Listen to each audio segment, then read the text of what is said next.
Mga unta.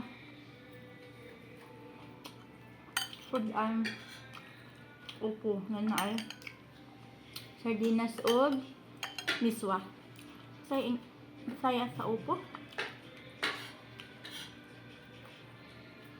Ganun po itong isda. Balantiyong siguro. Kaon, manood to.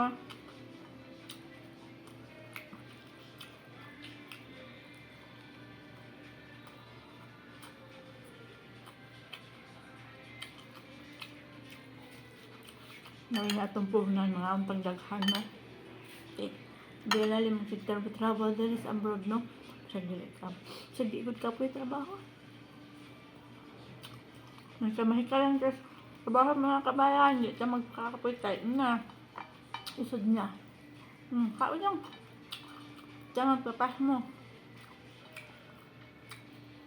Mapanian mo paniod to. Nasa size media na. Ang alaga ni Ate May, nakaduhan nagkaon. Kami wala pa. Kumaon. Kumakain. Consider mo na yung second. Ako si Pekta kanina nakadalawa Kaya na. nga. Di ba Isa. tayo nakaumpisa? Kayon pa. Nakaumpisa na. Kaya sabihin mo na, nakaumpisa na. May pangalawa pa ko. Midnight snack. Kapag natapos sa kakain mo dyan, midnight snack na lumilipad yung isip mo. Excited ka? Oo naman. Papunta doon.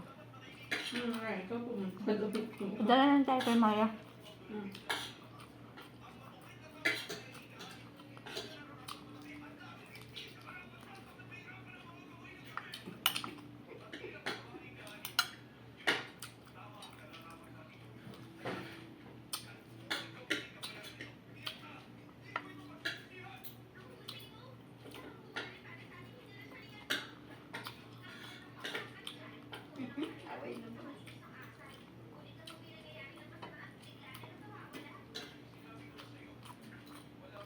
Mapagani.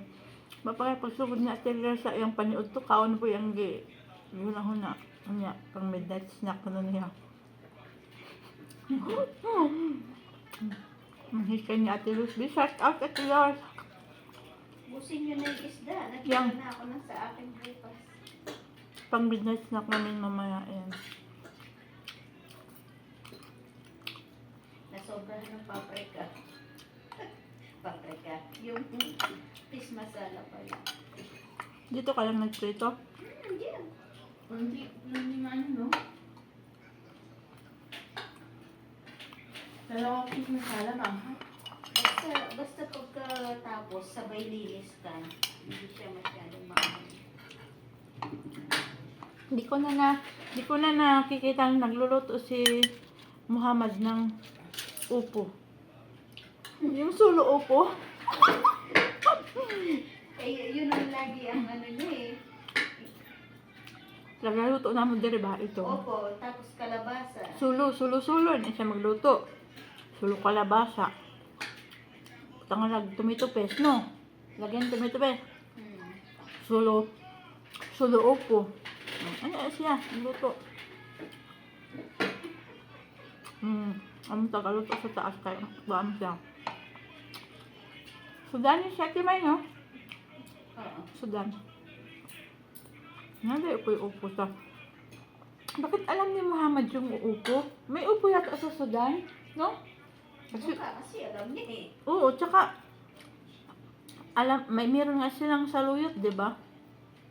May upo din siguro sa nila.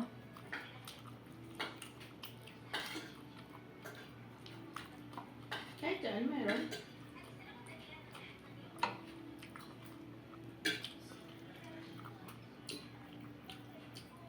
Parang, dati nagluluto si Baba Hilmi ng upo. Nilalagay niya sa shorba. Parang naalala ko dati.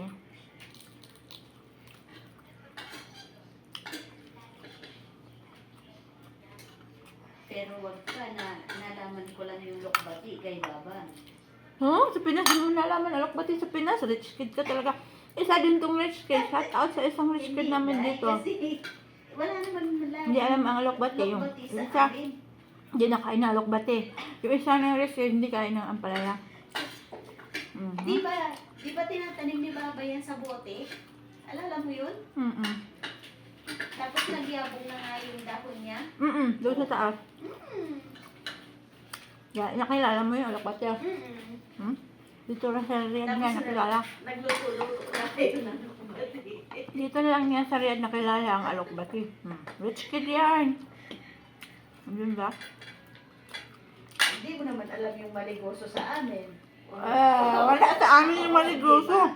Siyempre, kung saan yung minsan na Pero meron kayo. Pero magkano umuwi ako?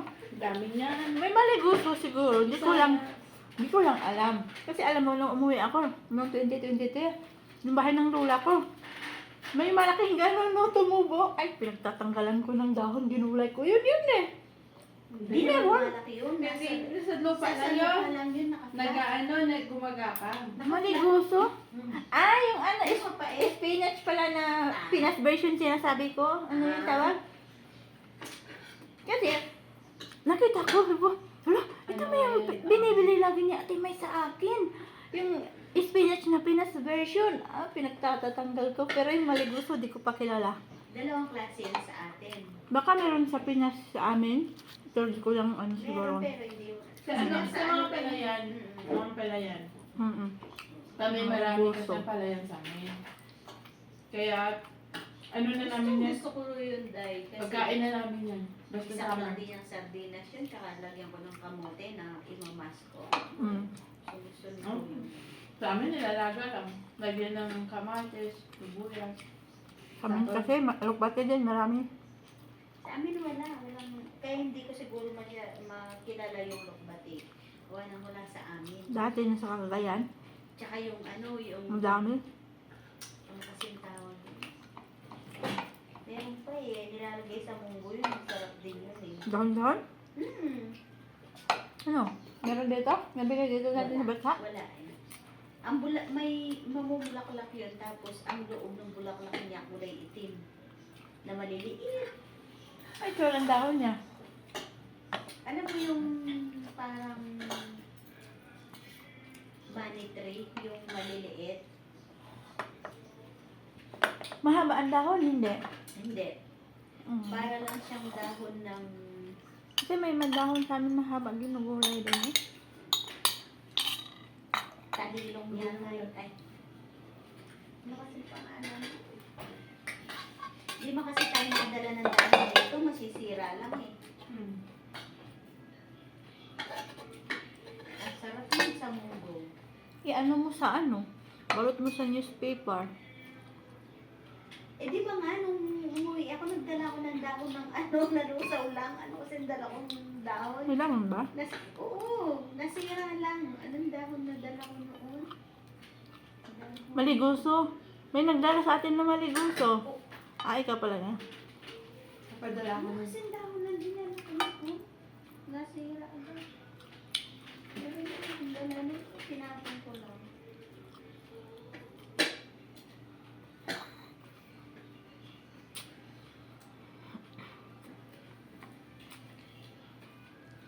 Sa amin yun, maliguso na yan. Basta summer, kahit saan lang. Ang tubo lang. Sa Basta amin, may apple sa yan. amin dati, marami yan. Yung mga banda doon, mga tubuhan, mga Tabuhan, palayan, maisan, ganyan.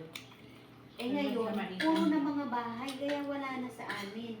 Magkikita mo na lang yun dahil sa mga yung mga nagtitinda. Eh, minsan sa amin, may nakabisikleta, tatawag kayo, maligaso! Tatakbo na yung may gusto. Magkano Sa din? amin, sarsari na tawag yun. Magkano din 5? Lalagay ako na ngayon dahil hindi ko na alam. Baka tag-6 na. Wala nang tig 5 ngayon. Kamalang bili yun sa atin, Day. Kaya nga. Isipin mo yung bumili si kuya mo ng tinapa. 3 peraso lang, 175. Baka na klase na sila pa. Mamahalin. Grabe yung Yung isang tinapa lang nga yun. Magkano na. ang mahal ng bili. Ang itlog, isang peraso, 15. Isa? Wow! Oo. Sa amin, isang peraso, 15. Mag-alaga na lang ng YouTube na ano. Para may itlog. Sabi, ang bilihin mo Hindi sa rin. Ang inang maintenance mo sa pag-aalaga, mag-run out pa eh. Ay, basta Mag-alaga ng native, anong maintenance? Nga, anuhan mo naman ng bigas yun. Doon na sa kapalayan, magsuri-suro yun. Sorry. Anong maintenance yun? Kahit papakainin mo din naman sila. Bigas lang. Tapos, Sobrang init kasi sa atin, hindi din maano ng mga... anong init na magsuri-suro mo sa kalibunan, kakahuyan. Bagay. Hmm. Sa verbo, sa bahay, buhay pa din. Tapos, pag mga anak yan, dadami naman yan. Yung lula ko, hindi yan nagkakatay ng ano niya. Ang dami niyang manok kasi hindi nagkakatay. May minsan lang magbebenta ba. Ang dami niyang manok. Oh, napakinabang mga kapitbahay. Pag lumipad na, hindi na sa'yo. Magka, umuwi sa kanya eh. Ano umuwi? Gagapangin ng kapitbahay. Yung kapatid, kumukulo ko. Ngayon gumagapang. Sarap ng manok na native sa tinola. Hmm.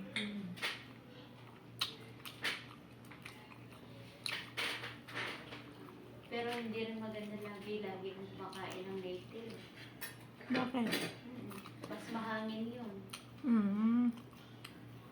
Na ano sa katawan? Kasi purong ano sila eh.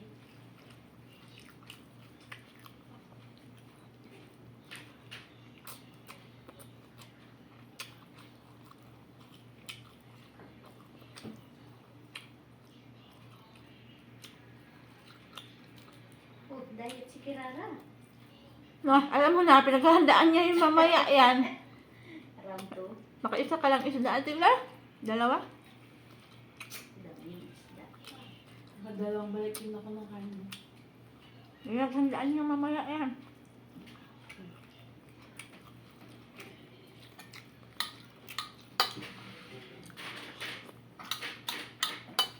Ako, pinaka-namiss kong pagkain sa Pilipinas, ang labong talaga.